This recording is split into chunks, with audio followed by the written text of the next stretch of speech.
नमस्कार मित्रांनो, स्वागत आहे तुमचं आजच्या एका नवीन व्हिडिओमध्ये। माझं नाव विशाल युधाटे। आज आपल्या सोबत आहे किया सेरोस।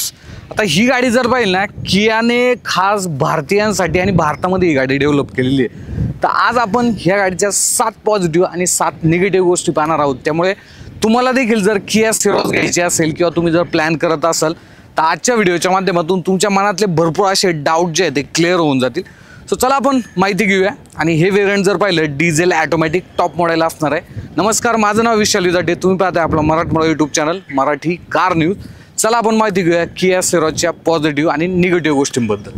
तर आपण आता पॉझिटिव्ह गोष्टींपासून सुरुवात करूया। पहिली पॉझिटिव्ह गोष्ट या गाडीबद्दल जर पाहिलं, ह्या गाडीचं ओव्हरऑल डिझाईन। आता डिझाईन जर पाहिलं ना, भरपूर लोकांना या गाडीचं डिझाईन आवडणारं नाहीये, बट एक प्रॅक्टिकलिटीच्या हिशोबाने जर आपण विचार केला तर ओव्हरऑल स्पेस मॅनेजमेंट जर पाहिलं या गाडीमध्ये तुम्हाला चांगलं भेटतं।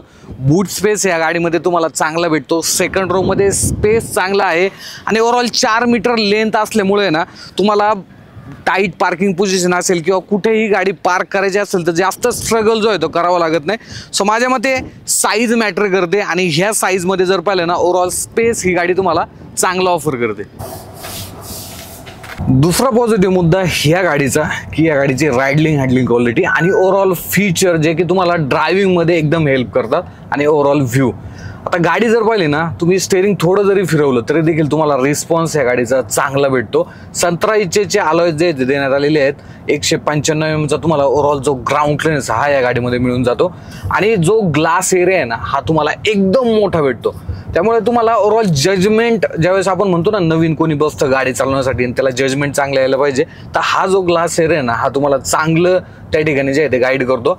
आणि ओव्हरऑल तुम्ही लॉंग जर्नी असेल ना तरी ह्या गाडीमध्ये एकदम कम्फर्टेबली करू शकता। तिसरा पॉझिटिव्ह मुद्दा ह्या गाडीबद्दल आपण जर विचार केला तर गाडीचं ओव्हरऑल एक प्रीमियम लेवलचं इंटिरियर आणि fit and finish level. Interior जर पाहिलं ना, तुम्हाला 2 मोठ्या ज्या स्क्रीन आहेत ह्या देण्यात आलेल्या आहेत आणि सेगमेंटमध्ये जर पाहिलं ना, कोणीच एवढ्या मोठ्या ज्या स्क्रीन आहेत त्या ऑफर करत नाही।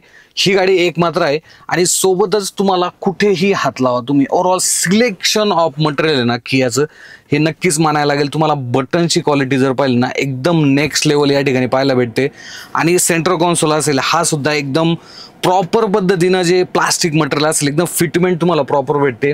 जे स्टेअरिंग आहे हे सुद्धा पकडण्यासाठी चांगलं आहे आणि ओव्हरऑल जे हँडलिंग आहे ना याची ह्या गाडीची सुद्धा तुम्हाला चांगली या ठिकाणी पाहायला भेटते।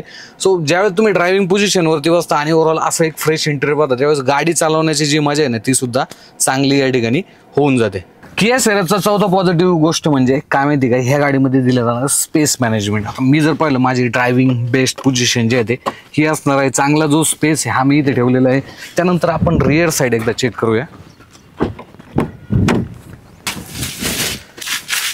इथे जर पाहिलं तर तुम्हाला जो स्पेस आहे हा चांगला या ठिकाणी पाहायला भेटतो। म्हणजे ओव्हरऑल हे जे सीट आहे ना हे देखील तुम्ही रिक्लाइन करू शकता आणि 3 व्यक्तींना जरी ॲडल्ट लोकांना इथे बसायचं असेल ना तरी देखील जो मधला व्यक्ती त्याच्यासाठी हा जो खालचा पोर्शन हा देखील एवढा काही वर आलेला नाहीये, सो तो देखील इथे बसू शकतो। आणि इन केस 2 व्यक्ती ट्रॅव्हल करणार आहेत तर अशा वेळेस तुम्हाला इथे आर्मरेस्ट विथ 2 कप होल्डर जो आहे तो इथे देण्यात आलेला आहे। सो स्पेस जर पाहिलं ना या गाडीमध्ये तुम्हाला चांगला भेटतो। सोबतच गाडीमध्ये दिला जाणारा बूट स्पेस 465 लिटरचा जो बूट स्पेस आहे हा तुम्हाला किया सेरोस मध्ये मिळून जातो। आणि इन केस समजा तुम्ही हे जे सीट आहे ना पूर्ण रिक्लाइन केलेलं आहे मागच्या साईडला, कारण की हे जे सीट आहे ना बऱ्यापैकी तुम्ही मागच्या साईडला रिक्लाइन करू शकता, तरी देखील 390 लिटरचा जो बूट स्पेस आहे हा या गाडीमध्ये मिळून जातो। सो स्पेसच्या बाबतीत आपण जर विचार केला तर 4ही डोअरमध्ये तुम्ही 1-1 लिटरची बॉटल जी आहे ते ठेवू शकता। सेंटर कॉन्सोलमध्ये आणि ग्लव्ह बॉक्समध्ये सुद्धा तुम्हाला चांगला जो स्पेस आहे ही गाडी ऑफर करते। 5वा पॉझिटिव्ह गोष्ट या गाडीबद्दल जर आपण विचार केला तर या गाडीचं मायलेज। आता ज्यावेळेस आपण ही गाडी लॉन्च झाली होती ना त्यावेळेस डिझेल ऑटोमॅटिकचा जो मायलेज टेस्टचा व्हिडिओ तो केलेला होता। अराउंड 17चं जे मायलेज आहे आपल्याला डिझेल ऑटोमॅटिकमध्ये या गाडीने दिलेलं होतं। तुम्ही खूप चांगल्या पद्धतीने देखील चालवलं ना तरी देखील ही गाडी 18-19चं जे मायलेज आहे हे सुद्धा तुम्हाला ऑटोमॅटिकमध्ये आणि अराउंड 20चं जे मायलेज आहे हायवेवरती मॅन्युअल गिअर बॉक्समध्ये तुम्हाला ही गाडी देऊ शकते। आणि सोबतच 1 लिटरचं जे टर्बोचार्ज पेट्रोल इंजिन आहे त्याची सुद्धा इफिशियन्सी अराउंड कंपनीने 18चं जे क्लेम आहे ते मायलेज केलेलं आहे। तुम्ही नॉर्मल सिटीमध्ये जरी चालवत असाल किंवा गावाच्या ठिकाणी जरी चालवत असाल तर 14-15चं आणि हायवेवरती त्याच इंजिन पेट्रोल इंजिनमध्ये जर पाहिलं तर 16 ते 17च्या दरम्यान मायलेज घेऊ शकता। त्यामुळे गाडी जर पाहिली ना ओव्हरऑल एक प्रीमियम फील आणि ओव्हरऑल एक मायलेज सुद्धा जर आपण विचार केला तर चांगलं जे आहे ते तुम्हाला ही ऑफर करते। 6वी पॉझिटिव्ह गोष्ट आहे गाडीबद्दल जर पाहिलं तर ह्या गाडीमध्ये स्पेस तर खूप चांगला आहे, हेडरूम तुम्हाला चांगला भेटतो, पॅनोरामिक सनरूफ तुम्हाला सेगमेंटमध्ये एवढा मोठा जो सनरूफ आहे ना हा कोणीच ऑफर करत नाही, किया सेरोस तुम्हाला ऑफर करते. अजून एक गोष्ट काय माहिती, कम्फर्टच्या दृष्टीने ह्या गाडीमध्ये तुम्हाला रिअर साईडला सुद्धा व्हेंटिलेशन देण्यात आलेलं आहे. बॅक सपोर्टला इथे व्हेंटिलेशन नाही, बट खालच्या साईडला जो आहे ते व्हेंटिलेशन देण्यात आलेलं आहे. आणि ह्या सेगमेंटमधली ही एकमात्र गाडी आहे की जी तुम्हाला रिअर साईडला सुद्धा जे व्हेंटिलेशन आहे ती ऑफर करते. सोबतच रिअर साईडला तुम्हाला मॅन्युअलमध्ये तुम्ही जे सनशेड आहे ते सुद्धा इथे लावू शकता. आणि सोबतच आता सध्या जर पाहिलं भरपूर असं प्रदूषण झालेलं आहे, तुम्हाला इनबिल्ट जो एअर प्युरिफायर आहे हा सुद्धा तुम्हाला टॉप मॉडेलमध्ये ही गाडी ऑफर करते. 7वं पॉझिटिव्ह गोष्ट आहे गाडीबद्दल जर पाहिलं तर या गाडीची सेफ्टी आहे. बघा, भारत एनकॅपमध्ये या गाडीचं क्रॅश टेस्ट करण्यात आलेलं आहे, 5 स्टार रेटेड गाडीला भेटलेलं. आणि सोबतच सेफ्टी फीचर 6 एअरबॅग स्टँडर्ड आहे, ABS, EBD, ESP असेल किंवा ॲडास लेवल 2चे फीचर सुद्धा ही गाडी जे आहे ते तुम्हाला ऑफर करते, ज्याच्यामध्ये ॲडॅप्टिव्ह क्रूज कंट्रोल असे भरपूर फीचर जे आहेत ही गाडी ऑफर करते. त्यामुळे सेफ्टीच्या दृष्टीने जरी आपण विचार केला तर किया सेरोसमध्ये एक चांगलं जे पॅकेज आहे हे तुम्हाला ही गाडी ऑफर करते.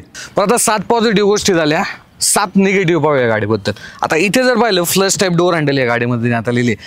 आता हे जर पाहिलं ना तर हे प्रीमियम जो फील आहे नक्कीच देतात. बट एक प्रॅक्टिकॅलिटीच्या हिशोबाने जर आपण विचार केला तर आपल्या घरामध्ये आपले आई वडील असतात, आजी बाबा असतात, तर त्यांना आहे ना हा डोअर ओपन करण्यासाठी आहे ना म्हणजे लवकर लक्षात येत नाही. आणि ज्यावेळेस तुम्ही गाडी लॉक अनलॉक करताना म्हणजे अनलॉक ज्यावेळेस करताना त्यावेळेस हे जे डोअर हँडल आहे असे बाहेर देखील येत नाही, जे की बाकीच्या गाड्यांमध्ये येतात, जसं की XUV 700मध्ये आपण पाहिलेलं आहे किंवा MG विंडसरमध्ये आपण पाहिलेलं आहे.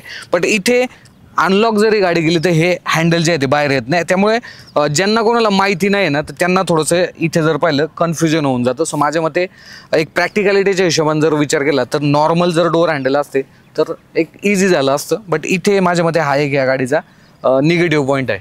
दुसरा निगेटिव्ह मुद्दा म्हणजे या गाडीचे हेडलॅम्प. हेडलॅम्प जर पाहिलं ना हे एकदम कॉर्नरला याचं जे ग्लास डिझाईन आहे ना बाहेरच्या साईडचं हे आलेलं आहे. आता नॉर्मली भारतीय रोड कंडिशनमध्ये किंवा भारतीय ट्रॅफिकमध्ये आपण जर विचार करा तर मोस्ट ऑफ द गाड्या आहेत ना ह्या साईडला जे आहे ते भरपूर घासल्या जातात.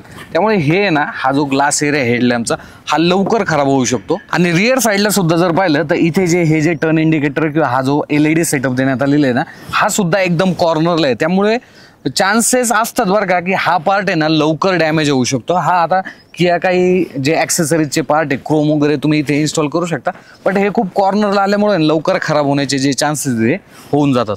तिसरा निगेटिव्ह मुद्दा ह्या गाडीबद्दल जर आपण विचार केला तर ह्या गाडीचे बघा सस्पेन्शन तर चांगले आहेत बरं का, सस्पेन्शनबद्दल कुठलाही डाऊट नाही आहे. पण ज्या वेळेस ह्या गाडीमध्ये 5 लोक बसतात किंवा मागच्या साईडला तुम्ही काही सामान वगैरे जास्त ठेवलेले आहे, गावाला गेलेला आहात, तर अशा वेळेस काय होतं माहिती आहे का, मागच्या साईडने ना गाडी बऱ्यापैकी दबलेली वाटते. आणि हा जो प्रॉब्लेम आहे ना हा मोस्टली हुंदाई ग्रुप आणि किया ग्रुपमध्ये आपल्याला त्यांच्या कारमध्ये नक्कीच जाणवतो आणि तो इथे सुद्धा आहे. असं नाही काय बरं का की गाडी कुठं टच वगैरे होते किंवा जास्त तुम्हाला जो परफॉर्मन्स आहे तो कमी देते, बट ओव्हरऑल गाडी ना मागच्या साईडने दबून चालते. त्यामुळे हा एक सस्पेन्शनच्या बाबतीत जर पाहिला तर तिसरा निगेटिव्ह मुद्दा आहे. गाडीच्या रिअर साईडला जो मिडल पॅसेंजर त्याला कुठलाही हेडरेस्ट देण्यात आलेला नाही. आता हा जो हेडरेस्ट आहे ना हा सेफ्टी दृष्टीने सुद्धा खूप महत्त्वाचा असतो. सोबतच मिडलमध्ये जो आर्मरेस्ट देण्यात आलेला आहे ना हा तर पाहिला हा छोटा आहे आणि प्लस हा ॲडजस्टेबल नाही, म्हणजे हा पुढे मागे होऊ शकत नाही. त्यामुळे ना ज्यावेळेस तुम्ही गाडी ड्रायव्हिंग करत असता त्यावेळेस तुमचा जो डावा हात आहे ना हा इथे कुठेतरी मध्ये असा सपोर्ट पाहिजे असं नक्कीच वाटतं. त्यामुळे माझ्या मते हा एक ह्या गाडीचा निगेटिव्ह पॉईंट आहे. 5वा निगेटिव्ह गोष्ट म्हणजे या गाडीबद्दल काय माहिती का, इथे तुम्हाला ड्युअल क्लायमेट झोन जो AC हा देण्यात आलेला नाही. म्हणजे काय की ड्रायव्हरला वेगळे टेम्परेचर तो सेट करू शकतो, को ड्रायव्हर वेगळे टेम्परेचर सेट करू शकतो. इथे फक्त सिंगल क्लायमेट झोन AC आहे, जे की कॉम्पिटिशनमध्ये बाकीच्या कार जर पाहिलं ना तुम्हाला ह्या गोष्टी ज्या आहेत त्या ऑफर करतात. किया सेरोसचा 6वा निगेटिव्ह मुद्दा म्हणजे गाडीमध्ये जर पाहिलं ग्लब बॉक्स देण्यात आलेला आहे, बट कुठलाही कूलिंगचा ऑप्शन याच्यामध्ये देण्यात आलेला नाही आहे. आणि सोबतच हा जो कप होल्डर नाही याच्यामध्ये सुद्धा तुम्हाला कूलिंगचा जो ऑप्शन आहे किंवा जो सेंटर आर्मरेस्ट आहे त्याच्या खाली सुद्धा कूलिंगचा ऑप्शन देण्यात आलेलं आहे. सो माझ्या मते हे जे फीचर्स आहे ना हे थोडंसं आपण ज्यावेळेस कोल्ड ड्रिंक्स वगैरे घेतो सोबत तर त्या थंड वगैरे ठेवायचे असतील तर मग तिथे कुठेतरी तुम्हाला आहे ना कुठलेही जे थंड वगैरे करायचे असे ऑप्शन जे आहेत ह्या गाडीमध्ये मिळत नाही. 7वा निगेटिव्ह मुद्दा म्हणजे या गाडीबद्दल जर विचार केला तर या गाडीमध्ये तुम्ही जर पाहिलं तर भरपूर असे सेफ्टी फीचर दिलेले आहे. फ्रंट पार्किंग सेन्सर आहे, ॲडॅस लेवल 2 आहे, बट कंपनीने रेन सेन्सिंग वायपर जे आहे ते ऑटोमॅटिक दिलेले नाही आहे, जे की माझ्या मते ज्या प्राइसिंगमध्ये ही गाडी येते आणि जेवढे फीचर जर पाहिलं तर फीचर जसे चांगले आहेत त्यानुसार रेन सेन्सिंग वायपर सेफ्टीच्या दृष्टीने जर पाहिलं ना नक्कीच चांगलं आहे. आणि अजून एक निगेटिव्ह मुद्दा म्हणजे मला या गाडीबद्दल काय वाटतं माहिती आहे का, की गाडीमध्ये जे व्हेरियंटचं डिस्ट्रिब्युशन आहे ते असं प्रॉपर वाटत नाही. कारण की तुम्हाला जर डिझेल ॲटोमॅटिक घ्यायचं असेल ना तर तुम्ही डायरेक्ट टॉप मॉडेलच घेऊ शकता. बेस मॉडेलमध्ये सुद्धा डिझेल ॲटोमॅटिकचा जो ऑप्शन आहे द्यायला पाहिजे. पेट्रोल इंजिनमध्ये तुम्हाला ॲटोमॅटिकचे ऑप्शन जे आहेत याच्यामध्ये मिळून जातात, बट डिझेलमध्ये जर पाहिलं तर जास्त जे ऑप्शन हे नसणार आहेत. बाकी माझं जर ओपिनियन पाहिलं तर हे जे निगेटिव्ह मुद्दे ना हे खूप मी विचार करून काढलेले आहेत. त्यामुळे तुम्ही जर विचार करत आहात की सिरॉस घेण्याचा, तर सिरॉस एक प्रॅक्टिकॅलिटीच्या हिशोबानं जर विचार केला, स्पेसच्या हिशोबानं जर विचार केला आणि ओव्हरऑल एक इंजिनच्या हिशोबानं जर विचार केला आणि सर्व्हिसच्या हिशोबानं जर विचार केला तर किया सिरॉस माझ्या मते एक प्रॅक्टिकल गाडी आहे. बाकी निगेटिव्ह मुद्दे तर मी तुम्हाला सांगितलेले आहेत. बाकी तुम्ही आता कमेंटमध्ये सांगा की ही गाडी तुम्हाला घेण्यासाठी कुठले कुठले पॉईंट जे आहेत ते आवडलेले आहेत आणि कुठले कुठले पॉईंट नाही आवडलेले आहेत. सो भेटूया पुढच्या अशाच एका पॉझिटिव्ह निगेटिव्हच्या व्हिडिओमध्ये. बाकी पुढचा व्हिडिओ तुम्हाला कुठल्या कारवरती पाहिजे पॉझिटिव्ह निगेटिव्हचा कमेंटमध्ये सांगायला विसरू नका. धन्यवाद.